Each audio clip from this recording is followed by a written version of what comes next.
always blown away by these quilts. Now, a couple years ago at our Quilters Unlimited meeting, I won the door prize. In the door prize was a dessert mat. This dessert mat was not ordinary. It was absolutely beautiful. It was, who is this creator? Who did this? And someone told me it was our speaker tonight, Linda O'Sullivan. So I greeted her, greeted her, and was so grateful for that she had done this. Holds my coffee many days. But looking at it, I knew that nothing that Linda does is ordinary. It is extraordinary. So we're going to hear from her tonight. She's going to give us the Welsh perspective in quilting. So we're honored to hear from her. She is a 40-year member of Quilters Unlimited. She coached girls soccer at Leon High School for 15 years. And she's also a boy mom, 5 boys. So adding quilting, wait until you see her beautiful creations. And so I think we will really appreciate hearing from you. And your lovely accent, we're all going to be hypnotized. So enjoy, and thank you so much, Linda O'Sullivan.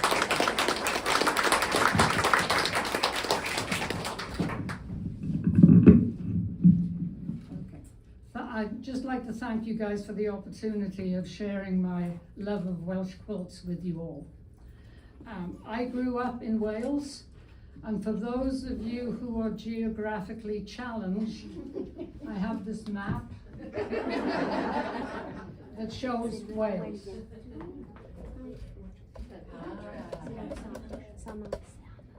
It's a country it's a very small country. It's about the size of New Jersey. The population is only about 3 million, but it also has 10 million sheep.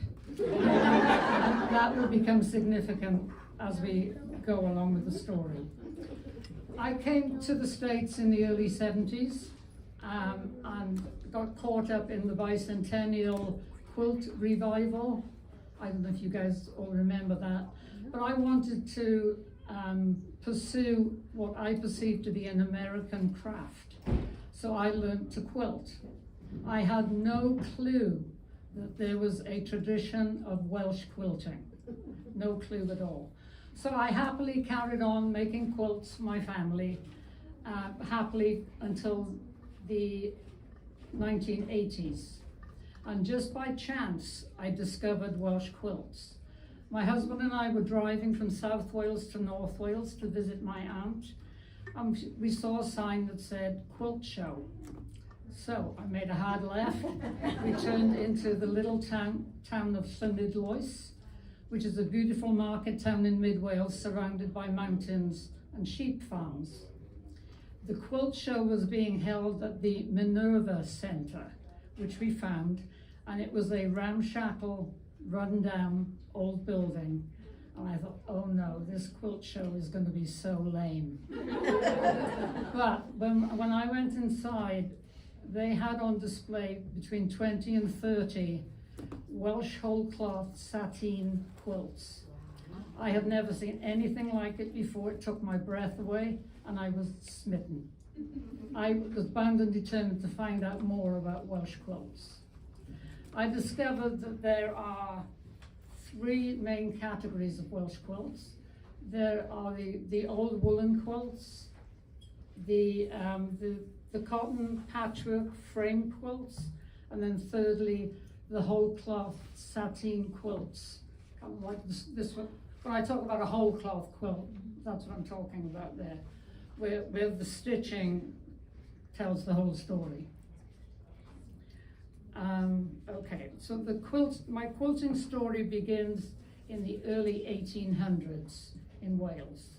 There was already a thriving woolen industry in Wales, had been going on for decades, centuries even.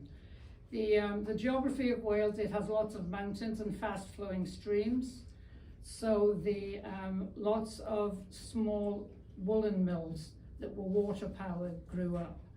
So there was lots and lots of wool cloth produced. And as I said, the 10 million sheep provided the raw materials. Lots of different quality woolen cloth was made. Lots was made for home consumption, but lots were made for export. The lower quality fabrics called plains wool was heavily sought after by the plantations in the US and the Caribbean. They used that cloth to clothe the slaves. Who knew? So there was a huge plantation trade, they called it. And there's actually a lot of research going into that right now. Not a whole lot's known about it. So, and also the Welsh woolen cloth was used to clothe the military in Britain and further afield. The homegrown cloth was of a higher quality. It was called flannel, and this was used to clothe the people in Wales. And these are the fabrics that found their way into the early quilts. The dyeing techniques in Wales was pretty sophisticated at that time. They were able to produce really rich reds, dark greens, dark blues, and blacks. And that was the colors of most of the quilts back at that time. So the first two quilts I'd like to show you.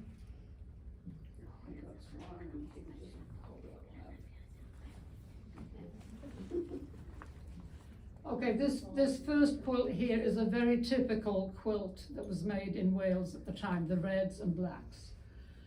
And that's the medallion style with borders around it was typical. That's also a strippy. Now I need you to use your imaginations here, because you have to imagine that this quilt is bed size, but the same number of pieces, but it's bed size. I only had little bits of wool to work with, so I just made a miniature. The strippy, you also have to imagine it's made of wool. It's actually made of cotton sateen, and I'm going to quilt it eventually, but you have to imagine it's quilted all over like crazy. Okay, so those are the two of the common types of quilts that were produced in this era. And any of you who are familiar with Amish quilts might recognize that the Amish quilts have a very similar visual impact. They also used large pieces, plain colors, kind of no fuss. That was the Amish tradition. But there is a theory that the Amish quilts were inspired by the Welsh. In the early 1800s, many Welsh emigrated to the States, to Pennsylvania and Ohio especially, and they brought with them their quilts and their quilting tradition. Now the early Amish in Lancaster County in particular, in Pennsylvania, brought no tradition of quilting with them from Germany. So where did they get inspired? Obviously from the Welsh. This book here is called Making a Welsh Quilt, the textile tradition that inspired the Amish. Okay. And then, sorry? Just somebody? Oh, sorry. He just wanted to see the book. Oh. I can't see very well, so it's fat. Sorry. There you go, that's fine. I thought I heard a little voice over there. A lot of research has gone into this, and this lady, Dorothy Osler, if any of you are interested in the Amish-Welsh connection, this is your book. She goes into excruciating detail of the connection between the Welsh and the Amish. But it seems pretty logical that they lived as neighbours, and where else would they have got their inspiration? If you're Welsh, you're 100% behind this. If you're Amish, you're not so convinced. Okay, we can be done with those two.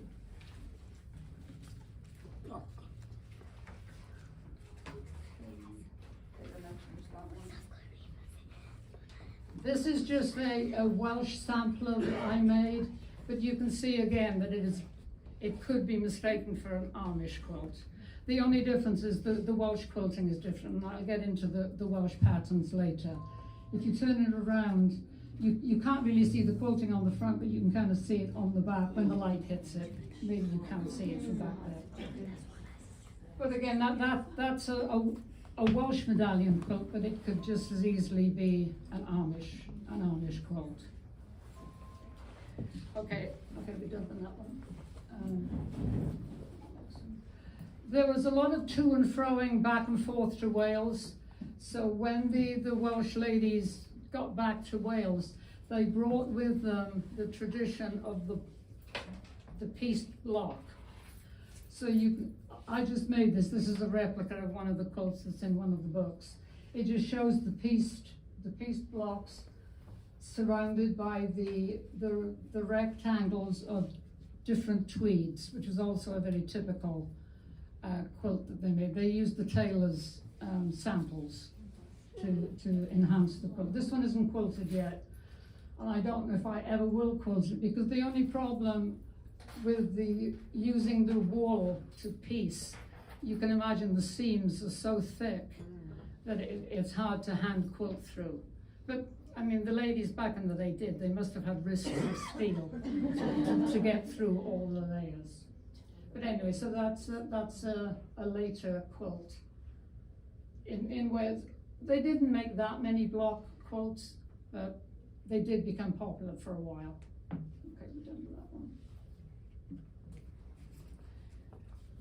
Okay, now of all the Welsh quilts, the Welsh woolen quilts now are the most collectible, believe it or not.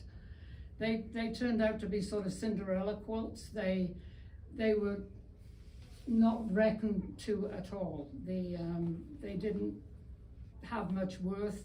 They weren't respected by the later Welsh people.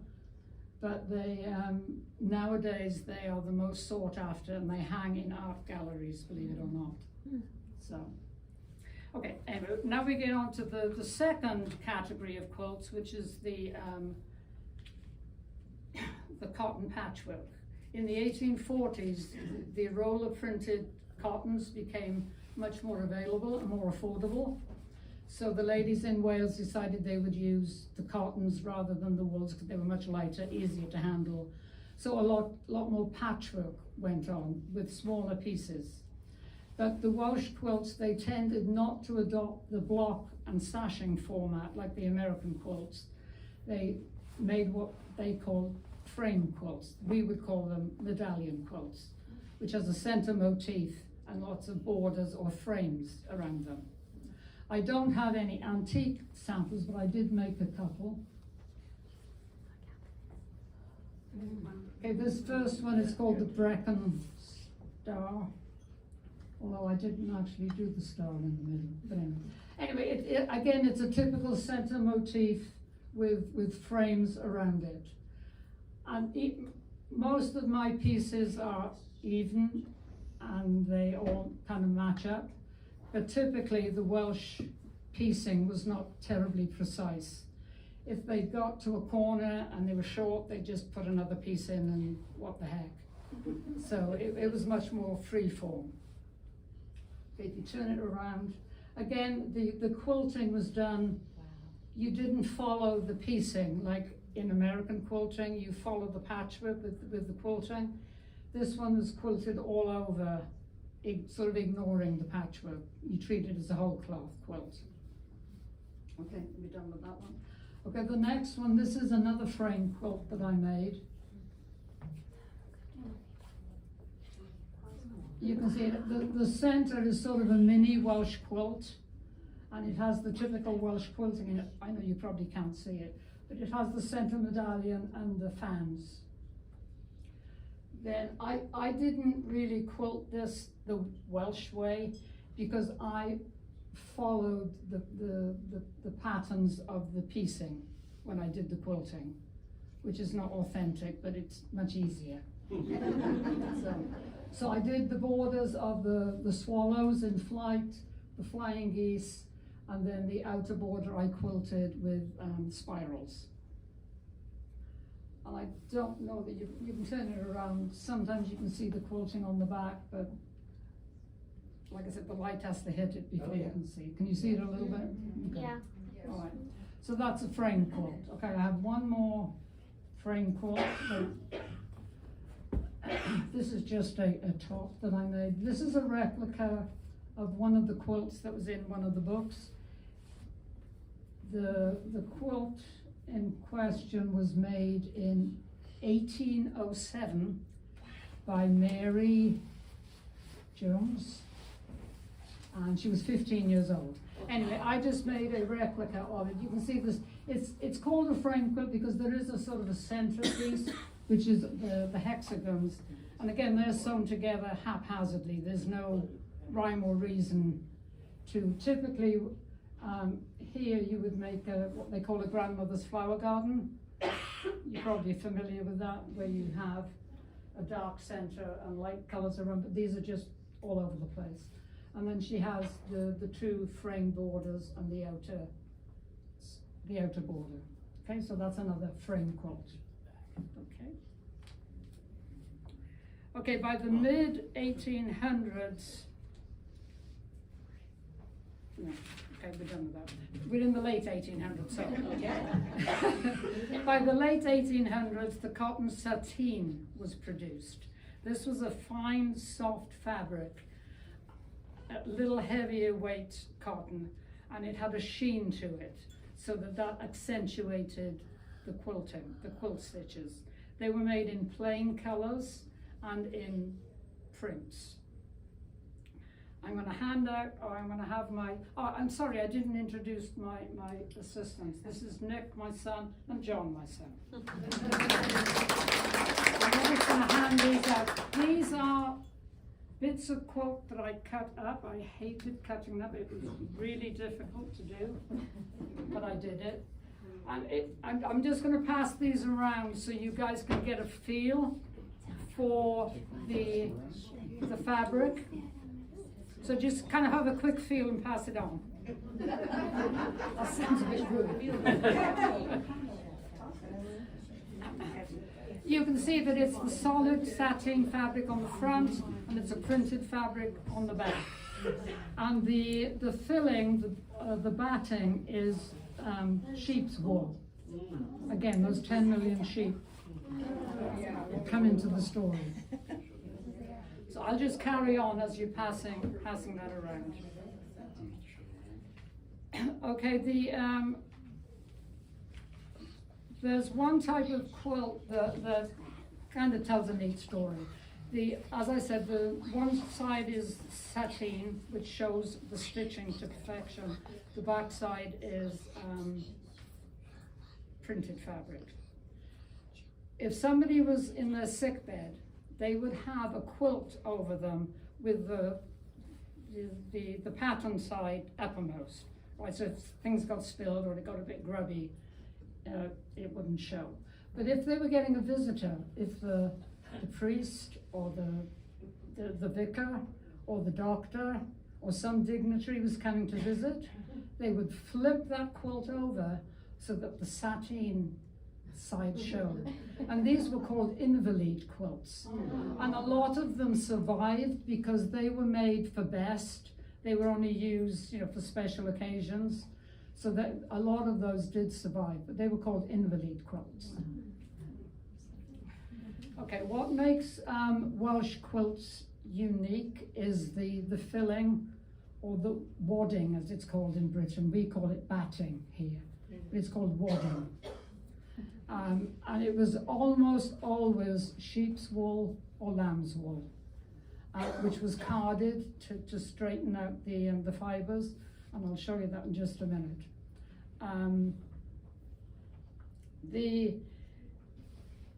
The texture of the wool, along with the sateen fabric, made it so that the stitches sort of sunk into the fabric and made undulations on the surface, which gave the surface a very sculpted look.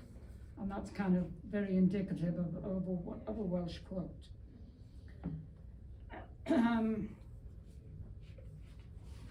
Sorry, I have to keep checking my notes so I don't want to leave anything out.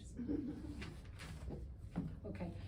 Back in the day, before the carding of the wool became mechanized, the women would go out into the countryside and pluck wool from the hedgerows, from the brambles, from fences, where the fleeces had got caught on things, so that they would gather the wool that way. Then they would take it home and wash it, and then they would card it. Okay.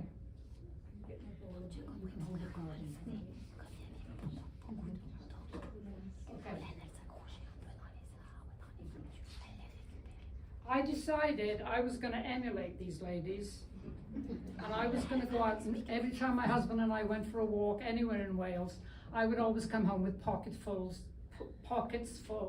of wool. I took them home, washed them, and by the time I was done, I had umpteen bags of the stuff. My plan was to make a bed-size wadding, but I got the carding paddles. Yeah, I'll pass this around. You sure you don't need it to card? No, I'm not going to demonstrate, it's too hard. These are the carding paddles, and you put a tiny little, just a tiny little piece in, and you have to just sit and play and straighten it out, and it is very tedious. It takes forever. You have to have really strong wrists. Anyway, so I gave up the idea of making a bed-sized quilt. This was all I managed. And I did actually put a top on it and try and quilt it, but I couldn't do it. I gave up. So my respect for these ladies and the quilting through this stuff went up enormously. Okay. There we're done. Right. Okay.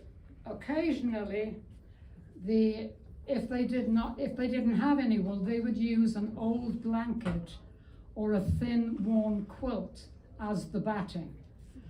This next example I have is this is very delicate. This is a very old wool worsted strippy quilt. It is not the most beautiful quilt you have ever seen, but this was it is very heavy, as their arms will start to ache here in a minute. It's kind of disintegrating, so you can kind of see the blanket inside. It's a really thick, heavy blanket. And then you've got the thick wool, you have the thick wool on top, the thick wool on the back. And some lady actually quilted this thing. These were utilitarian quilts. They were made for warmth, not beauty, obviously. But you can actually see some of the quilting. You can see the spirals and the leaves and the center medallion. And it is actually a strippy. It's sort of a maroon and a sludgy, I don't know what you call it. I mean, when I bought this quilt in a sort of thrift shop in Wales, I took it home to my parents' house, and I said that I was going to bring it back with me. And my father looked at me, he said, "You're taking that back to America? What will they think?"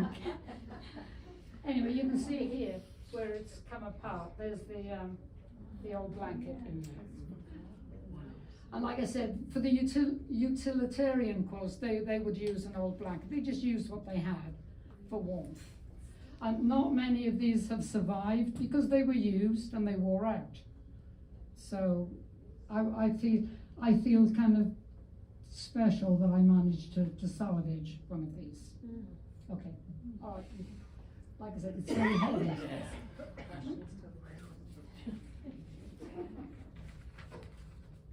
Okay, next I'm going to talk about the quilt patterns.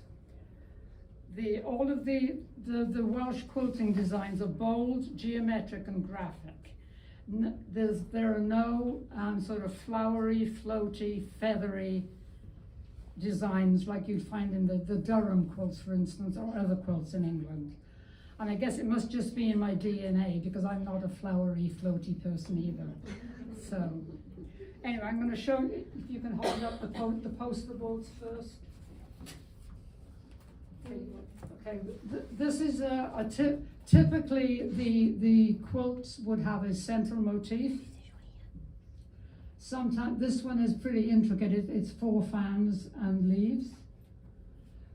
This one here is a very typical central motif. It has the beech leaves, the spirals, and like I said, it's very typical. That's the one I use. You can stand to the side on this one. That's the pattern there. Oh, yeah. The one Nick is holding up, those are typical border patterns. This one is called the church window. That's kind of my favorite one. I don't know why, but I just love that. These are the beech leaves. Again, another one of my favorites. Okay, there's one over here. Thank you, Marion. My assistant, Marion. Okay, this one, let me see what's on this one. Again, this is a central motif. This is a twisted leaf, which is very popular. These two, they kind of look like a paisley design, but they're called a Welsh pear. This is just some kind of spiral. I don't know what the name of that one is. And this is a typical heart. And you can see how spirals just appear everywhere. You know, when in doubt, throw in another spiral. Is it inspired by the Celtics? Is it inspired by the Celtics? Because they also have a lot of The Celtic, yes. Celtic. Celtic. Okay, and typically you will have fans in the corners. Sometimes they're very elaborate, sometimes they're very simple. Okay, the aim of the quilter was to get an overall pattern over the whole surface of the quilt. Do you want to hold up the gold one? This again is a very heavy quilt. This is sheep's wool rather than lamb's wool. Now this, believe it or not, is the wrong side. This quilt is solid on both sides. And the reason I know this is the wrong side is because they used gold thread. So the stitching on this is the top, is more accurate, even though these quilters were so expert that the quilting on the back is identical to the quilting on the front. And those of you who are quilters know how hard it is to get that even stitch on the back. Okay, so this is the front. And it has the gold thread, which does show up. This one it has that sculpted look. You can see has the center medallion, and it has this is a rose pattern, and it also has these oversized church window patterns. I don't think that there are a few spirals. There's always a spiral or two. The only negative thing about this quilt is that it is machine stitched on the edge. I don't know why they did that, because normally the edges of a Welsh quilt, they never put binding on. They always turn the edges in and do a quilted running stitch along the edge, and it's called the butted edge. But for some reason, I don't know whether it got repaired and they did it on the machine, but it kind of spoils the whole thing. But anyway. So that's that's a typical cotton sateen. It still has the sheen, which means it hasn't been washed that many times. I mean, the sheen does sort of wear away after it's been washed a million times. But okay. Now, as I said before, the quilting on the Welsh quilts doesn't always follow. If it's a patchwork quilt, it doesn't follow the patchwork. And even on strippies, you can see that they don't, for instance, a Durham quilt, Durham is in the north of England, and they make gorgeous quilts too. Not as good as the Welsh, but passable. But they quilt within the strips. But the Welsh quilter would just quilt all over, ignoring the strips. And this next quilt illustrates that.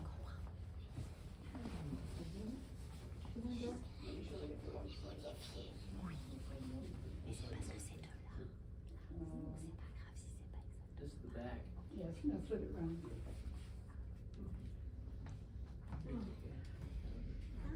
Okay, this is a strippy. It's a pretty old quilt. Obviously, it's been washed a lot. The sheen has gone off it, and I'm sure the yellow was much darker when it was originally made. It sort of faded, but you can see that the quilting doesn't follow the strips in the fabric. There's a center motif again with the lots of the broad leaves, and it has the rose pattern. For some reason, this has the Methodist fan, which you don't see that often in Welsh quilts.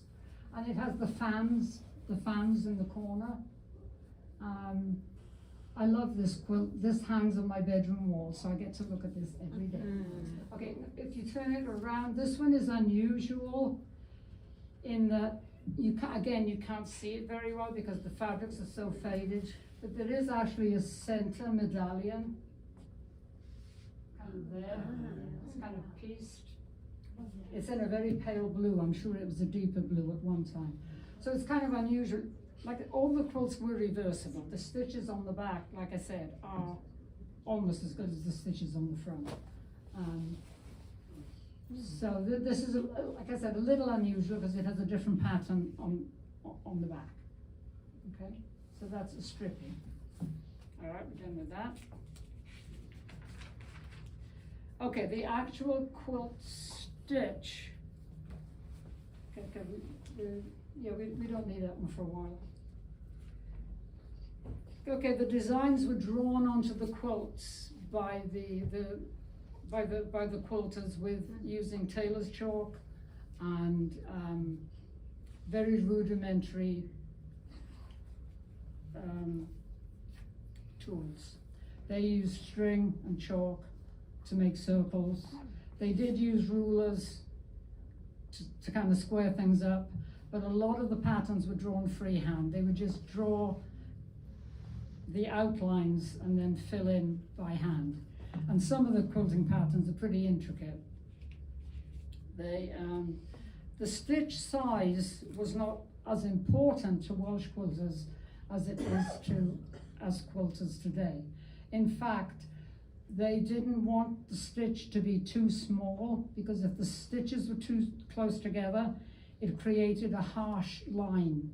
And they didn't want that harsh line. They wanted the soft look where there's almost as much, I'm getting a bit technical here now for those of you who are not quilters, but there's almost more space between the stitch than the stitch. So, and you could see that on that green and gold quilt where the stitches were, and I think they, for the most part, they did sort of a stab stitch because it was so thick to go through all those layers. But anyway, so that the stitch size wasn't as important as just getting an even stitch. I just have this one little quotation that I have to read because I just love this. Okay, it says, "What is most refreshing about Welsh quilts is that they do not always adhere to the rules as practiced by the quilters of today. What good is it to follow the old so many stitches to the inch dictum if the end result is tortured, self-conscious, lacks spontaneity, and is artless? Today's quilter strives too hard towards technical perfection rather than expression. So if you're getting frustrated about trying to get things too precise, just do it the Welsh way."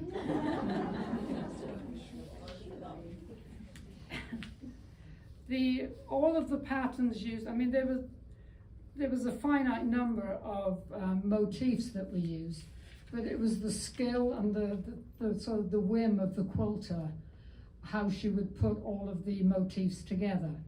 And the most expert quilters, they just did amazing things with the limited number of motifs that they could use. For that reason, no two Welsh quilts are alike. Even if they're made by the same person, they were, every single one was different. One of the frustrating things is that none of the quilters signed their work. They didn't put labels on. So historically, we don't know, but certain quilters got known by the way they quilted, and so they were the most sought after. Okay, who were the quilters? The reason for the distinctive style on the expert quilting in the Welsh quilts is that most of them were done professionally. They didn't sit around in quilting bees like they do, like the Amish do, or like in the States. They were professional ladies who made a living from making quilts. Of course, family members made quilts, like that, the dark one I showed you. You know, the housewife would make the quilt for the family, and she wouldn't get paid for that. I mean, that was just her hobby.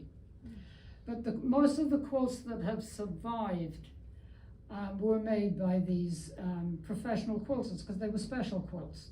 If you wanted a quilt made for a wedding or a christening or an anniversary or something, you wouldn't try and make it yourself. You would employ a quilter. Most of the villages had several village quilters. So you would just take your fabric, your wadding, the thread, everything to the quilter and say, go at it. You wouldn't even specify a pattern. You trusted. You would go to the quilter whose patterns you knew and that you liked. And they would produce a quilt in about 2 weeks. Wow.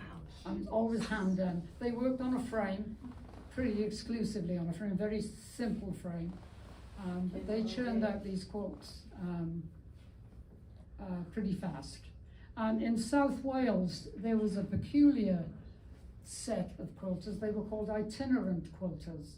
These were quilting professionals who went out into the rural areas, to the farms. A farmer's wife would decide she wanted a quilt made.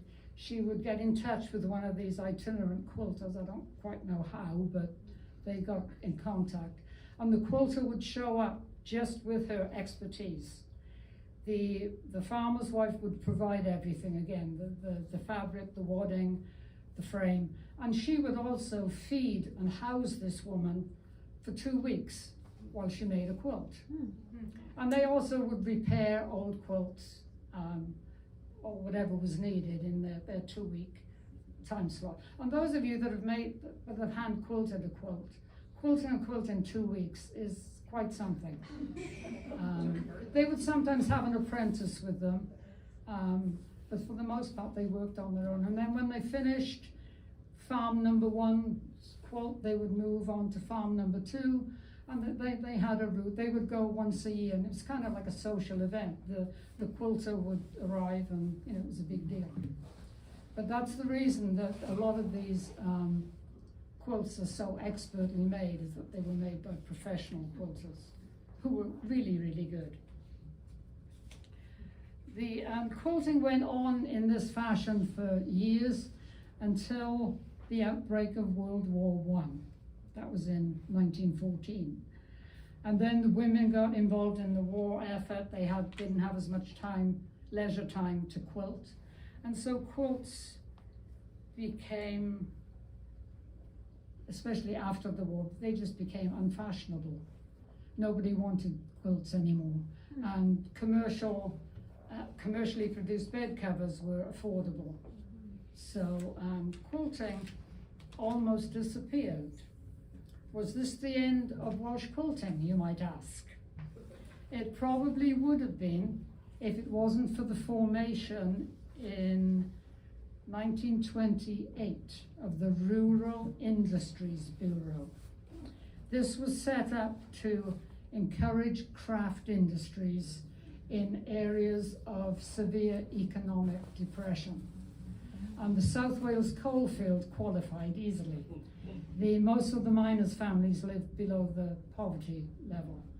And if a miner was killed in a coal mining accident, there was no compensation or anything for the widows or the families. So these women had no way of making a living. So the Industries Bureau was set up, and they rounded up all the old expert professional quilters from before the war, gathered them together, paid them, and set up classes to teach the miners' wives how to quilt. And the miners' wives would get paid for the work that they produced. Most of the quilts found not most of, but a lot of the quilts ended up in the fancy hotels in Cardiff and in London, like Claridge's and the Grosvenor. And it's said that some were even made for royalty. Fancy that. So the standard was very high. The quilting professionals from before the war were very severe taskmasters. I mean, the quilting had to be top notch. And so during this period, hundreds and hundreds of quilts were produced, not just for the hotels, but for whoever could afford them. So the next set of quilts I'm going to show, I don't know because there's no provenance to them, but I like to think that they came out of that Rural Industries Bureau bevy of quilts. Like I said, there were hundreds of them. Okay, this is the back side. This is the printed fabric on the back. You can probably still see the stitching. This is a very soft quilt. It's lamb's wool rather than sheep's wool, like the one I sent around was the heavy sheep's wool. If you flip it around. Now this one is unusual in that it doesn't have a center medallion.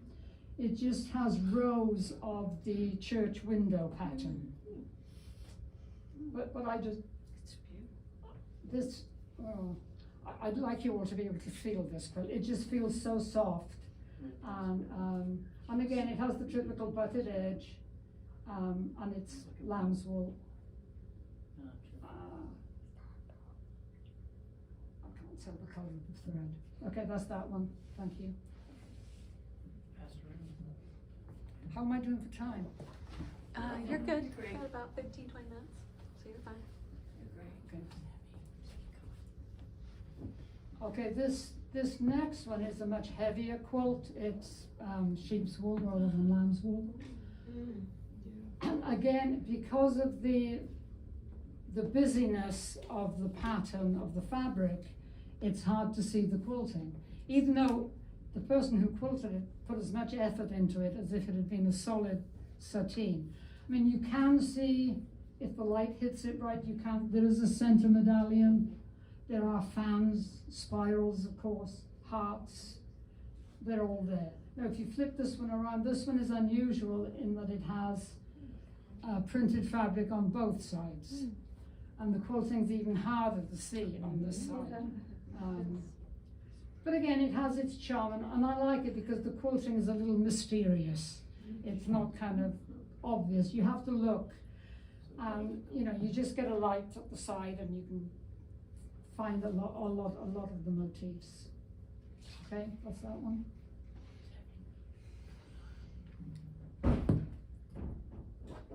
Okay, this third one is probably my favorite one. This one again is lamb's wool, so it's more lightweight. It is.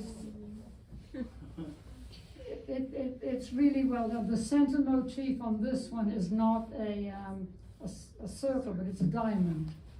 And within the diamond, I love, whenever they wanted to put spirals and there wasn't quite enough room, they would squish the spiral. So this one has squished spirals in the middle, which I kind of like. And again, it has the typical designs. It has the fans in the corner, the lots of spirals on the outside. I think there might be some hearts in there. But of course, the feature of this one is the scalloped or pointy edge. And that wasn't an afterthought because the quilting goes into the points. And they did the butted edge, turned in edge all the way around, which is probably easier than putting binding on. But again, I think this is the top. Yeah, the back is a patterned, a patterned fabric, but it's very subtle. So, and again, you can see the quilting on the back just shows up just as well as the one on the front. Okay, thank you. Now, I just wanted to point out that these 3 quilts I just showed you, on a scale of 1 to 10, with 10 being the most expert, gorgeous quilt you've ever seen, these would only rank about a 3 or a 4. Oh my God. So you can imagine how awesome Not yet. Hold on.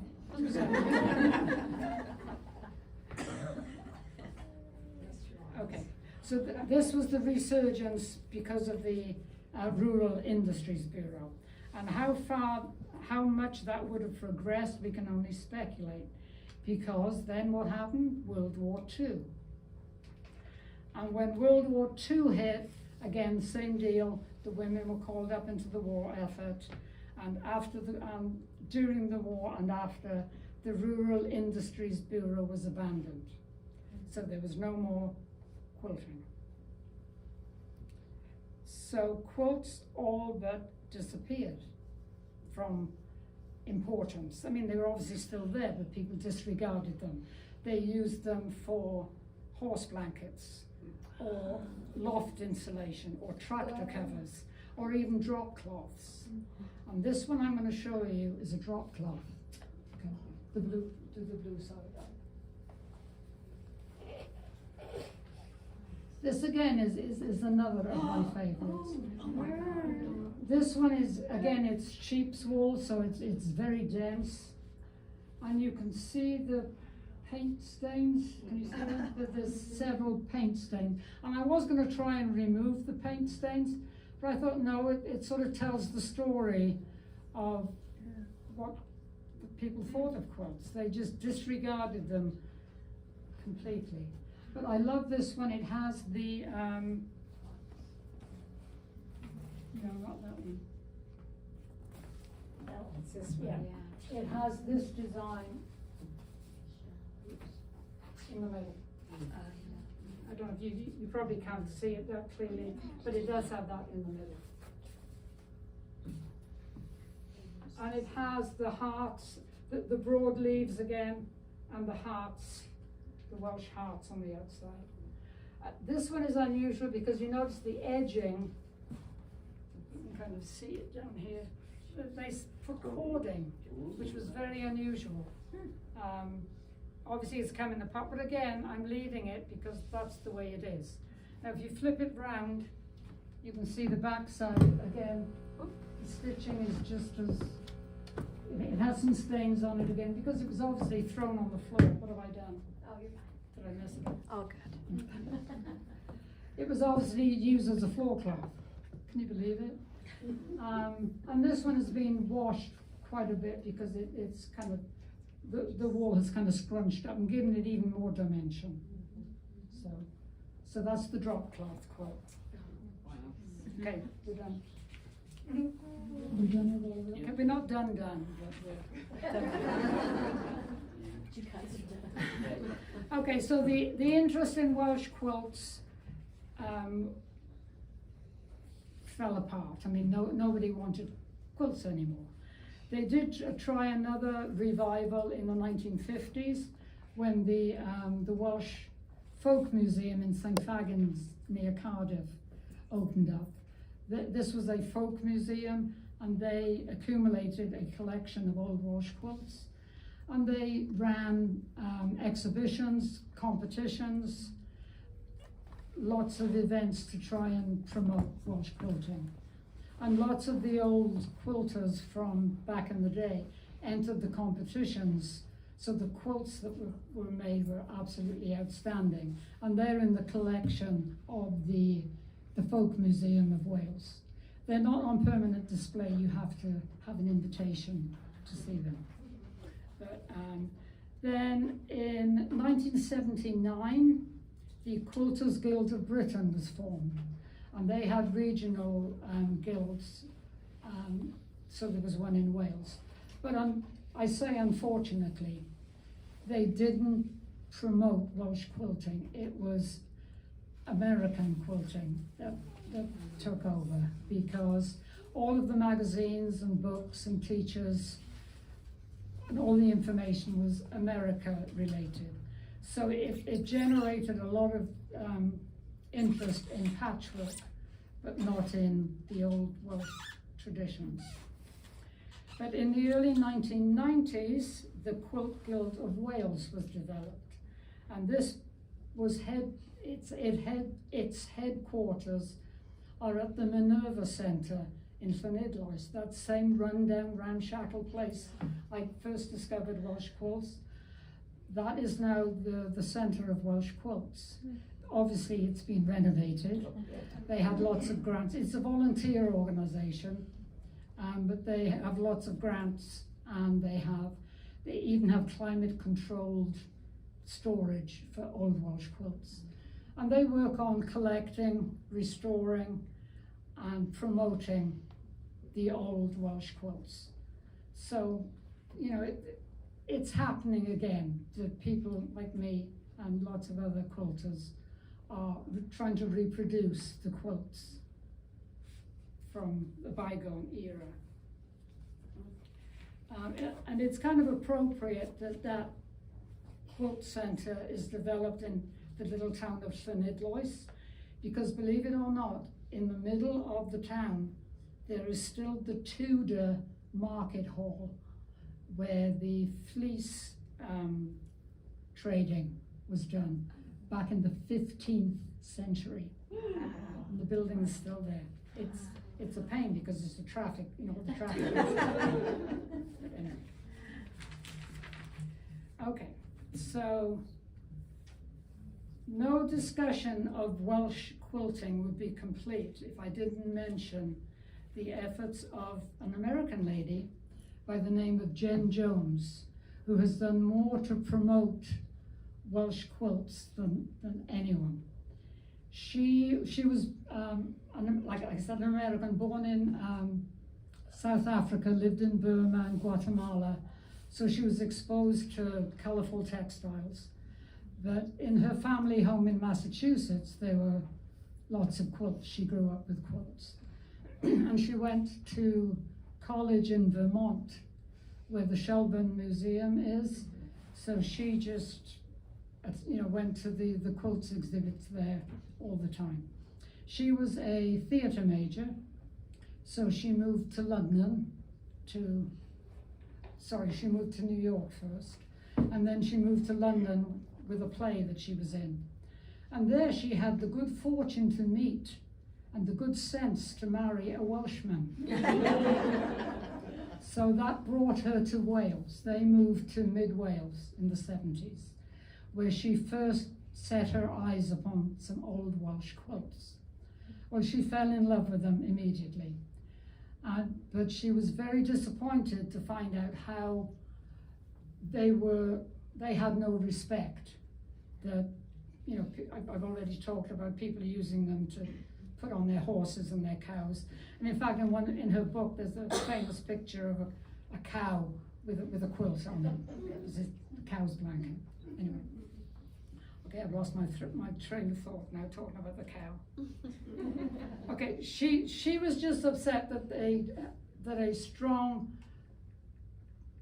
artistic Welsh tradition was being lost. So she decided that she was going to save as many Welsh quilts as she could. So she began a salvage operation that lasted over 40 years.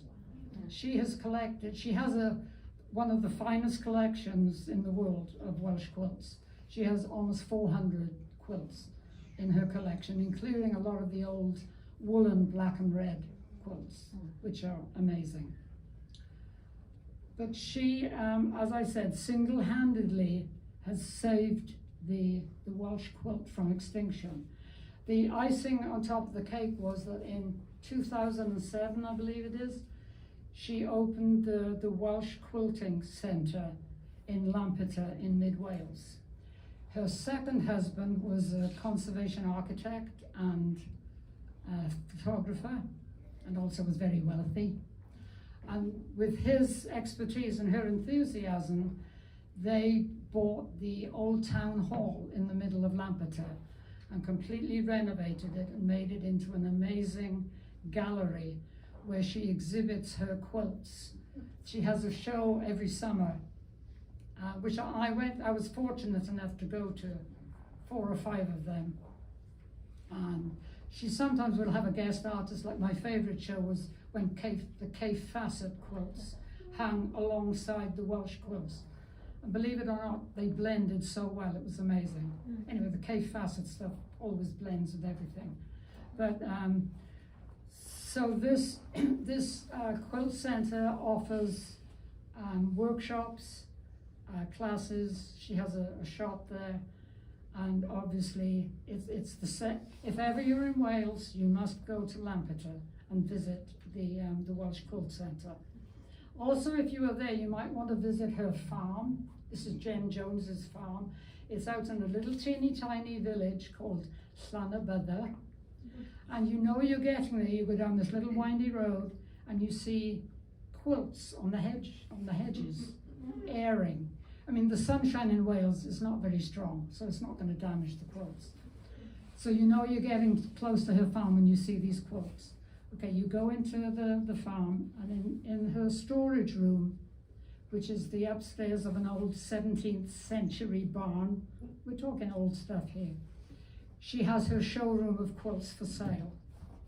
You go into this building, you walk up this rickety stairs.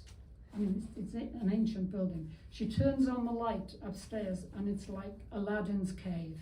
I mean, there are literally hundreds of quilts that she has collected and they're for sale.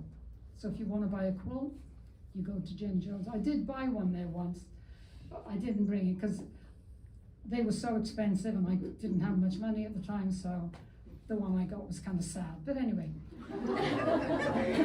so that's the Jen Jones connection. And like I said, we should be eternally grateful to her because she almost single-handedly has saved the Welsh quilt. So, okay, now that's the end of my history. Do we have time for me to show some quilts? Or questions, it's up to you. We've got You want about. quilts or questions? I mean, you can throw questions at me if you want. That's right. We have a guild meeting every month. Okay, this is a Welsh whole cloth quilt. Okay, that's the back. Come on, guys, that's the back. Okay, this is a cotton sateen, but as you can see, I used a very thin batting, thin wadding, so there is absolutely no dimension to it. So I failed miserably to reproduce a Welsh quilt. But my thinking was, I live in Florida, you know, I don't want a big heavy quilt. Now I wish I had used a loftier bat. But anyway, it's the you know, I've got all the motifs in there, the centre medallion, the leaves, the hearts, the fans. And if you turn it around, I did stitch it in a gold thread. And like I said, my stitches on the back are not as good as my stitches on the front, so I always have a nice busy fabric. I mean, you can see the quilting, but you can't see the stitches. So I wouldn't judge you. so that's my whole quilting. Okay, that is done. So Okay, the one behind me has a little bit more dimension to it because I used a thicker, well, wool bat. So that one I just did this year. I bought that fabric at the Jen Jones K Facet show. And you can see on the back, I used sort of a K Facet. It's pretty too. Okay, the next. You missed that. She said, did you finish it in 2 weeks? She had 5 sons. This next quilt I'm going to show you, I didn't make this. My friend Marsha Walper made this. I had given her some, let me show that one first. At Jen Jones's shop, underneath the quilt gallery, I bought a packet of little pieces of old Welsh quilts. So it was like 1800s and 1930 quilts in a bag. And Marsha put them together just to kind of display them. But these are just little bits. I guess, you know, the bits that they couldn't use for anything else, she cut up and put in the bag and sold them. So that was Marsha's quilt. This one here is also Marsha's quilt. She took a quilting class from me. I did a class on Welsh quilting. And as far as I know, she's the only one that finished it. I might be wrong, there might be some more out there. But again, it's a strippy, so hold it up and down.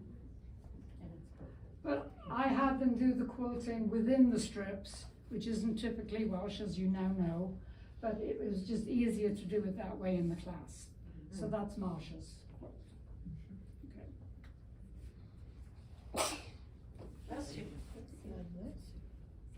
Okay, this is my version, this is the Welsh version of Sunbonnet Sue.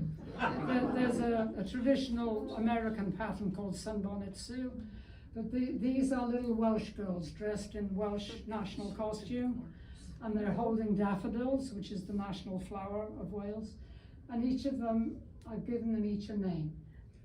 So and that was hand appliqued and hand quilted. So that's my little Welsh girls. Linda, if you are marking your quilt with tailor chalk, do you mark it as you go? Because it seems like it would rub off tailor's chalk. I don't know how they did it. Mm. That they would, like I said, they would just mark the outlines and then just do the infill of each section. Like you said, it would rub off. The old tailor's chalk was much more wax-based, so it lasted longer. Okay. The tailor's chalk in the last 30 years or so is more chalky and less right. waxy. Okay, that would explain it. Okay, this isn't a typical Welsh quilt, but this is a quilt that I made for my parents' 50th wedding anniversary. And there's a lot of black in it because my father was a coal miner. And I have picked, obviously you can't see the photographs from where you're sitting, but they are scenes from the town I grew up in, and the coal mine, the winding gear where my father worked, and the scenes from around the town. And in the middle there's pictures of my mom and dad. So that was,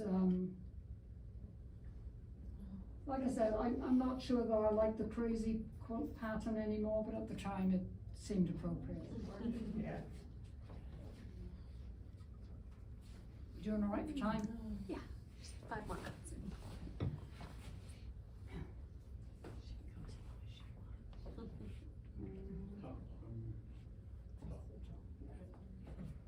Okay, you can see the pieces of quilt that I sent around, which I do want back, by the way.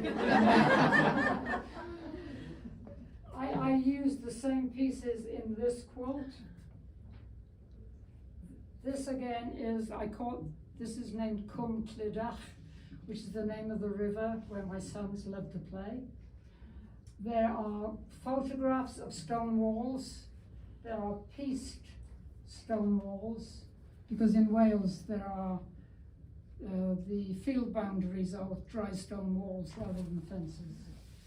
And I have fossil fabrics, because you find those fossils in the coal measures.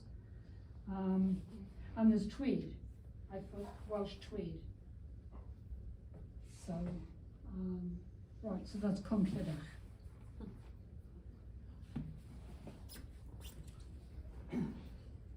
This one is Welsh, the standing stones. It's a place called Pentre Even in West Wales. And I've actually made, because I have 5 sons, I made 5 of these. So each one of them has one. I did them all in different colorways. This is the purple one. So these stones are probably 18 feet high. And this guy weighs 20 tons, I think. It's kind of like a miniature Stonehenge. Sort of. Anyway, so that's Pentre Even. So where did you get the photograph of Pentre Even? Our graphic designer was clever. Okay, you can see the Welsh flag down here. There's a dragon on the Welsh flag. Now, back last fall, I don't know how many of you are soccer fans, but the Welsh men's soccer team made it into the World Cup for the first time in forever. And so to celebrate that, I made each of my sons a Welsh dragon. Awesome. It was hand appliqued. I didn't do much quilting on it, but each of them has, like John ended up with a purple one, Nick had a K facet one, Mike had a traditional one, so that's the Welsh dragon. What's this one? Oh, okay. I talked about the stone walls. Ooh, well done. Thank you. I'll hold this one. Okay, this is my particular favorite stone wall because it has a dimensional foxglove on it. In the spring and early summer, a lot of the walls have the foxgloves in the hedgerows beneath them, and sometimes they're as tall as I am. So that's stone wall number one. Then Nick has, you see, I've got the little sheep in this one, and in the wall, that's the sheep hole. That's for the sheep to go in and out of the field. It's too small for the cows to get through, but the sheep can get through. And this is another one.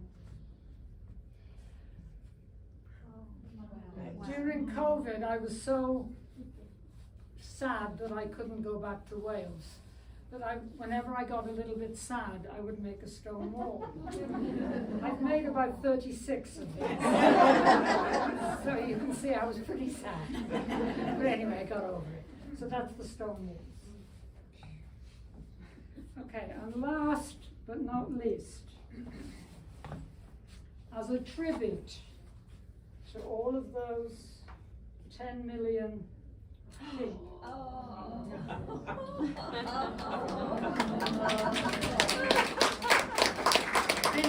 I decided to make a sheep's quilt.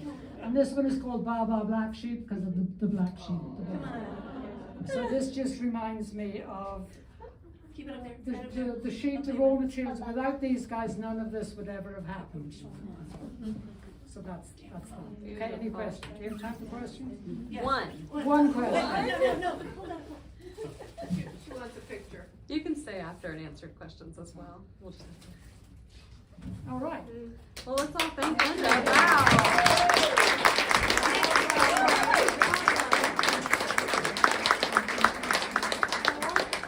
When I asked Linda to be our artist talk, she said, nobody's going to want to hear me. I said, oh yes, they will. I promised. Thank you. We appreciate it. Thank you.